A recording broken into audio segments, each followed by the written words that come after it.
नमस्कार दोस्तों, स्वागत है आपका टेक्नो डिफेंस अपडेट पे। तो दोस्तों, आज हम इस वीडियो में बात करने वाले हैं twin engine deck based fighter jet के बारे में, जो कि इंडियन नेवी का एक महत्वाकांक्षी प्रोजेक्ट है और ये भारत का देसी राफेल फाइटर जेट भी होगा। और दोस्तों, इसकी टाइमलाइन को फॉलो करने के लिए खुद इंडियन नेवी की एक टीम इसमें शामिल है और साथ में दोस्तों इसका जो डिजाइन है वो फ्रीज होने के बेहद ज्यादा करीब है। और इस साल twin engine deck based fighter jet पर क्या क्या मेजर अपडेट रहे उनके बारे में हम इस वीडियो में बात करेंगे और साथ में इंडियन नेवी और एडीए की तरफ से क्या क्या जानकारी इस फाइटर जेट के बारे में रही। तो चलिए दोस्तों, अपनी वीडियो को शुरू करते हैं, लेकिन उससे पहले अगर आपने चैनल को सब्सक्राइब नहीं किया है तो प्लीज चैनल को सब्सक्राइब कर दीजिए, साथ में बेल आइकन को दबा दीजिए ताकि आपको ऐसी ही डिफेंस से रिलेटेड वीडियोस मिलती रहे। तो दोस्तों, 1 जनवरी 2020 को पायलट हर्षवर्धन ठाकुर जी ने ट्विटर अकाउंट से एचएएल और साथ में एडीए को बधाई दी और ये बधाई थी twin engine deck based fighter jet के लिए। और तब twin engine deck based fighter jet को पब्लिक के सामने रखा गया एक तरह से। उससे पहले इस फाइटर जेट के बारे में कुछ खास जानकारी हासिल नहीं थी और शुरुआत में इंडियन एयरफोर्स और इंडियन नेवी दोनों इस प्रोजेक्ट का हिस्सा रही, लेकिन लगभग जून के मंथ में इंडियन एयरफोर्स ने अपनी स्क्वाड्रन स्ट्रेंथ को देखते हुए इस फाइटर जेट प्रोग्राम से एक तरह से अपने जो हाथ है वे पीछे खींच लिए, क्योंकि अब जो इंडियन एयरफोर्स की स्क्वाड्रन स्ट्रेंथ है वो होनी चाहिए लगभग 42, लेकिन वो अभी 32 के आसपास है। तो उसको एक तरह से मेंटेन करने के लिए तेजस MK2 पर और एमका पर इंडियन एयरफोर्स ज्यादा ध्यान दे रही है। लेकिन दोस्तों, नेवी ने इस प्रोजेक्ट को और ज्यादा सीरियस लिया है और साथ में इस प्रोजेक्ट को लेकर अब इंडियन नेवी और ज्यादा अग्रेसिव हो चुकी है। और दोस्तों, इंडियन एयरफोर्स के जाने के बाद इंडियन नेवी ने इसमें ट्विन इंजन कॉन्फ़िगरेशन के साथ इसमें जो कन्फॉर्मल फ्यूल टैंक है उनको ऐड करने का फैसला किया है ताकि इसकी जो रेंज है वो भी और ज्यादा बढ़ सके। और इसमें एरो इंडिया 2019 के दौरान दिखाए गए IRST सिस्टम का इस्तेमाल किया जाएगा, ये भी इंडियन नेवी की तरफ से साफ कर दिया गया है। और एडीए और आर माधवन जी ने कुछ संकेत भी दिए हैं कि वे इसको जॉइंट वेंचर के तहत भी आने वाले समय में बना सकते हैं, जिससे कि जो इसके प्रोडक्शन रेट है वो भी बढ़ सके और इसको और ज़्यादा तेजी मिले। और उसमें वे टाटा को एक तरह से शामिल कर सकते हैं और इसके जो प्रोटोटाइप है उनमें जनरल इलेक्ट्रिक्स का F414 इंजन लगेगा। और इसी साल जून के मंथ में इंडियन नेवी ने एक तरह से 100 twin engine deck based fighter jet को लेने के लिए सहमति जताई ताकि इस प्रोजेक्ट की जो प्रोग्राम कॉस्ट है वो भी निकल सके और इतनी बड़ी संख्या में लेने से इसकी जो यूनिट कॉस्ट है वो भी कम हो सकती है। और दोस्तों, साथ में Indian government third aircraft carrier के लिए अप्रूवल दे चुकी है और ये जो संख्या है, अगर भारत INS विशाल के लिए जाता है तो ये संख्या 100 से बढ़कर 150 से 157 तक बड़ी आसानी से हो सकती है। और ये जो ट्विन इंजन फाइटर जेट का कॉन्सेप्ट है, इसके लिए इंडियन नेवी खुद से फंडिंग कर रही है। तो एडीए ने इसकी जो कीमत है वो बताई है इस प्रोजेक्ट की लगभग, सबसे पहले जो इसके 3 प्रोटोटाइप तैयार किए जाएंगे उनके लिए एडीए को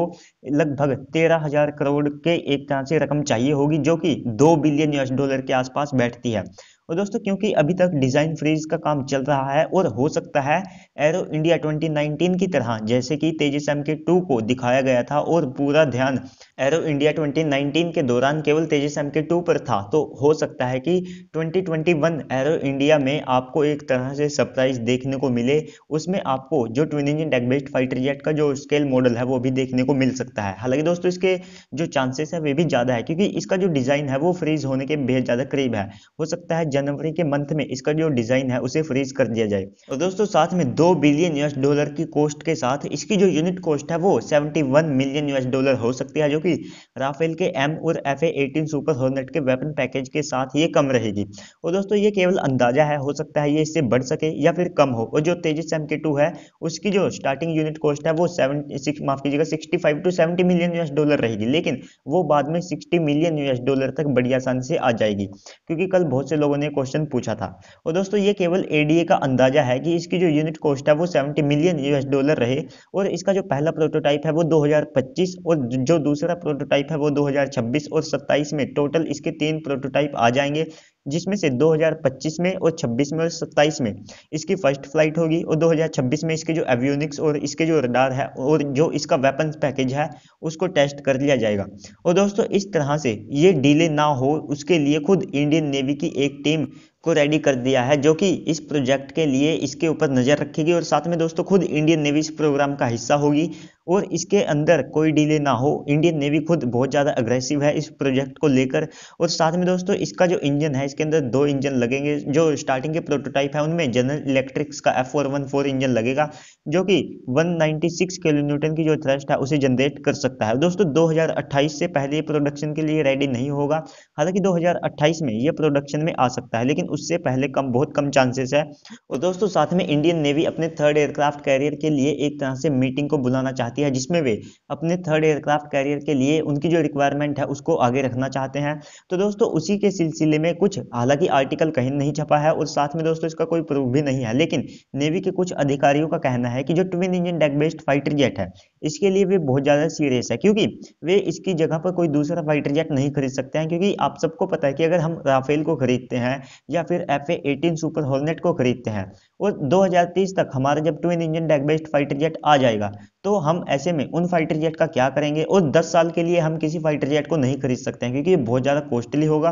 तो उस फंडिंग के जरिए हम जो हमारे twin engine deck based fighter jet का प्रोजेक्ट है इसमें इसको लगा सकते हैं। और दोस्तों अधिकारियों का ये भी कहना है कि ये जरूरी नहीं है कि इसकी जो फर्स्ट फ्लाइट है वो 2026 में ही हो, वो उससे पहले भी हो सकती है, क्योंकि नेवी इसको लेकर बहुत ज़्यादा स्ट्रिक्ट है। और साथ में दोस्तों ऑलमोस्ट ये 4.5 जनरेशन का फाइटर जेट होगा, जो कि राफेल की टक्कर का होगा। और इसमें ट्विन इंजन होंगे, जो कि इंडियन नेवी की सबसे बड़ी रिक्वायरमेंट थी, क्योंकि जो तेजस फाइटर जेट था उसको बेस करते हुए इस फाइटर जेट को बनाया गया है, लेकिन उसमें बड़ी कमी ये थी कि वो ट्विन इंजन फाइटर जेट नहीं था। और दोस्तों ये मल्टी रोल फाइटर जेट होगा, यानी कि हर तरह के जो मिशन है उनको ये करने में पूरी तरह से कैपेबल होगा। दोस्तों साथ में इसमें जो 13 हार्ड पॉइंट होंगे, जिसमें से पहले हार्ड पॉइंट पर जो close air to air missile लगी होगी, दूसरे हार्ड पॉइंट पर इस पे अस्त्रा BVR मिसाइल का इस्तेमाल किया जाएगा, तीसरे हार्ड पॉइंट पे जो लेजर गाइडेड बॉम्ब है उनको लगाया जा सकता है, और साथ में जो चौथा हार्ड पॉइंट है उसमें जो स्पाइस 2000 बॉम्ब है उनका इस्तेमाल किया जाएगा, और जो पांचवा पॉइंट है उसमें भी